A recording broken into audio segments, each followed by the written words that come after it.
I want you to throw it for me, but you can't have it. So getting him the concept of, if you let it go, I'll throw it, made all the difference. And so this game can help with that for dogs that aren't quite that obsessive. But again, it may be about the toy that you pick too.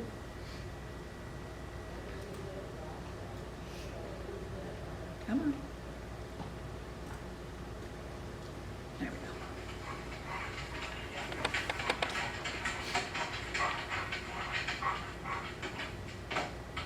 go. So I was way too slow with the second toy there. I wasn't ready. I was trying not to fling everything out of my pocket with the toy.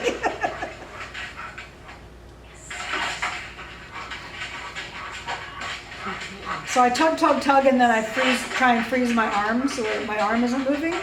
And when he lets it go, then he gets the second toy.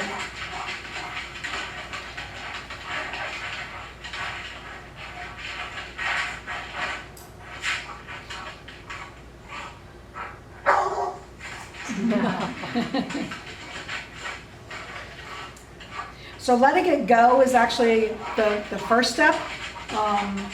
You're going to let it go and make the other toy more exciting and entice them with the other toy in your hand so that they release the one to get the second one, and you pick the other one up off the floor and let that one go and entice them with the new toy. Same thing as you throwing it. Exactly. You bring it to you and then you throw it. Yeah, if the dog's more into the fetch than the tug, then you can toss the toy each time they they toss the second toy when they let the first one go. Identical. At first, I would do identical, so that they don't pick a favorite. That's like heel toe and foot.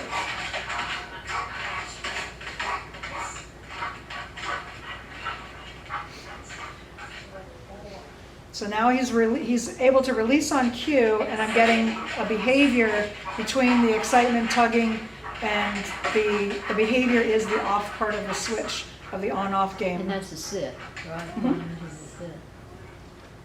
And the reward for doing the off switch behavior is the on switch tug, trace, fetch, whichever the dog wants the most. What cue were you giving any cues besides the freeze there? When you first start the game, you'll have two toys. Let the dog tug or fetch the one. When they drop it, you're just going to let it go. Drop it, let them drop it. Make the other one really exciting, like play with this one, drag it on the ground. And when they drop that one to get this one, then this one becomes the active play one. You pick this one up while they're not watching or while they're retrieving, and then repeat the process until you can get them to drop it quickly to get the second toy. Then you can start adding the cue. And if you're doing tug, the cue can be freeze or a verbal or both. So it's your choice what you want the cue to be. Any other questions? Is there a version for dogs that aren't this tuggy? You don't have. Dogs will tug, but they're not going to stay this connected. That's not that valuable. Yeah. So if they like the fetch better, No. not really. Okay. So you may not need that part of the game. You may not need the super hard tug. If they enjoy a couple tugs, then you can just start with, can you sit? I'll reward you with a couple tugs. Can you down? I'll reward you with a couple tugs. And so you're still doing the on-off game, but you don't have to work through the, will you give up my toy? Because they're willing to give up the toy already. Yeah. So you don't have to worry about the dog that holds on and won't let go. So you're a step ahead. So what did you do to work through the barking, the demand? It's the question was, what did I do to work through the demand barking? At first, you just have to be quick. Like I said, with that first one, I had it in my pocket, and I had other stuff in my pocket, so I was trying to take it out slowly and not fling everything out of my pocket when I pulled the toy quick. So that was on me, that he barked at first, because I wasn't fast enough. And so it may be a speed thing, it may be an excitement level thing, so maybe I can't tug and hold on. Maybe I just have to tug a couple times and just let it go.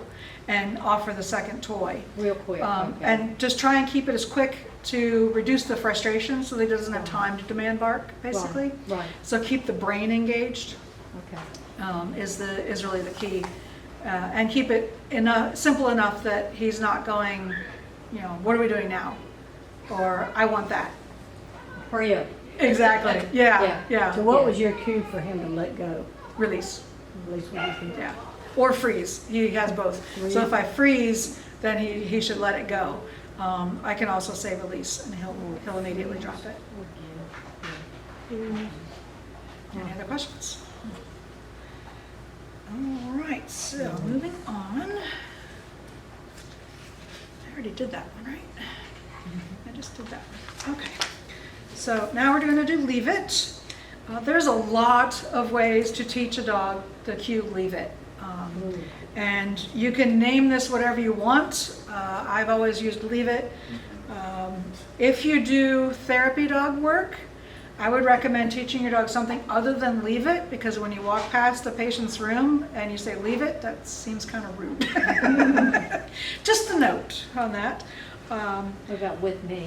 Yeah, you can name it anything you want. I'm just saying keep in mind that if you're needing to tell the dog to leave a person, you might want to teach them something other than leave it, which just sounds cold. So it can be taught with a verbal, or it can be an implied thing. So like for a service dog, they may have an implied leave it with food on the floor. Food on the floor is never available, or it's only available if they're told to get it. It's your choice. You can always tell them leave it, and it's on you to see that food first, or you can teach them that food on the floor is not available until I tell you get it. What did you say it was verbal? What? It's either verbal or implied. What? Yeah, implied means that because food is on the floor, it's just implied. It's a given that it's not available. All dogs, I think, should be taught some form of a leave it cue, because it is a life-saving cue. Mm-hmm. If you drop medication, or you drop a knife with food on it, or they see a skunk, it's a very handy, or a porcupine, yes. It's a very handy cue to have, and it can literally save their life. So I highly recommend teaching the dog this. It's also very handy to get the dog's attention before they get committed to something. So they just saw a fast movement. Before they decide, I'm chasing that, you give the leave it cue, and you have a much better chance of getting the dog back than if they're mid-chase. And the brain is already gone. So the top 2 tips for teaching leave it is distance is your friend. Yes. And each step should be very easy for the dog. You want it to look and be easy for the dog, so that your clicks are quick and repetitive, and the dog is successful. If there's a long period of time between clicks, then it's likely that you've jumped ahead too far too fast. When I'm showing the video, I did this start to finish on an implied leave it. I have not worked an implied leave it with my Labrador. And so it was like he had no clue what we were doing at first. If I had said leave it at any point during the video, he would have, oh, okay, you can't have it. But because I hadn't said leave it, and he had just been working on this peanut butter filled Kong, he's like, it's on the floor, it's mine, I should be able to get it. And because I was constrained by the space in the room and the camera, I was not able to get as far as I would have had I been really working on this as a teaching of my dog. So just keep those in mind. There are times when I would have moved further away if I had been able to do so. A few quick tips when you first start teaching leave it. Have something that they're supposed to leave that they want but are not obsessed about. So again, if it's a food obsessed dog, start with the celery or the packing peanuts, whatever it takes to get them to where they're interested but not obsessed about it. And then have whatever you're delivering as a reward be more desirable to the dog than what they're leaving. If at some point it gets to where the dog won't look at the item, they're like, okay, I got it, I'm not supposed to look at that. If I don't look at it, I won't be tempted. So, let's just do this. You can get the dog too close too quick because it looks like they're paying attention to you. They're leaving the food. They're getting it right. When in reality, what they're doing is, if I don't look at it, I won't be tempted. But you get them to a certain point, and they're like, oh, I gotta have it. And then you go backward. I could beat her out. Yeah, exactly. So have the dog able to look at the food and then look at you. You actually don't want, when you're first teaching it, you don't want the dog to maintain eye contact with you at first. You want to know that they are able to look at it and able to look away from it as you progress, so that you don't go too far too fast because the dog is maintaining eye contact, because you can't tell when they're at that threshold. All right. It also helps if the dog can see what it is they're supposed to leave, and it helps you as well. So if you're working outside in the grass and you're working with food, put it on a plate so that you know where it is, the dog knows where it is, and you can maintain the needed distance. And then also, if the dog is to the point where they're like, got it, I'm not supposed to look at it, I'm not looking at it. If you can't get them to look at it, try and get it moving. So you can throw treats toward it. You can have a helper move it a little bit.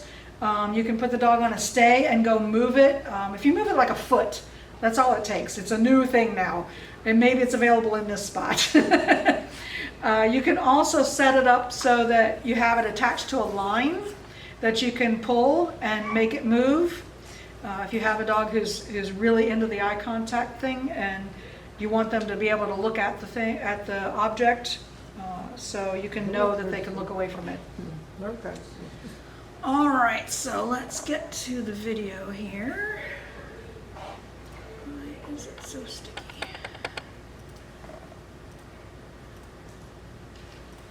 Okay. So it's a peanut butter cone on the floor. I'm going to click when he gives me eye contact. If the dog cannot look at you, you are too close. So this is, again, distance is your friend. And it may be that the object on the floor is too valuable to the dog, so you may need to lower the value to the dog of the object on the floor, or you may need to back away. So when we were at Dog Scout camp, the dogs had to leave something that looked like another animal. And I had a fake cat that looked very real, and it actually was motorized, so I could put batteries in it and it would wipe its face, it would turn its head, it would move its ears, and there were dogs that could not handle that. And so they actually started on the other side of the field and they were able to work their way to it, but that's how far they had to go in order to be able to look at their handler.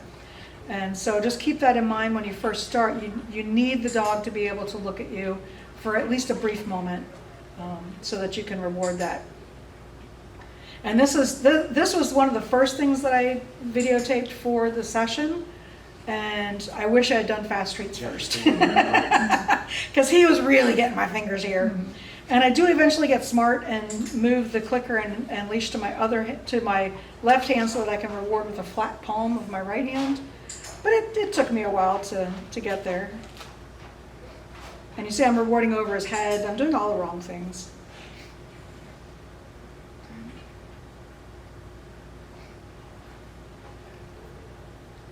I was really kind of surprised at how hard this was for him, given that he knows leave it.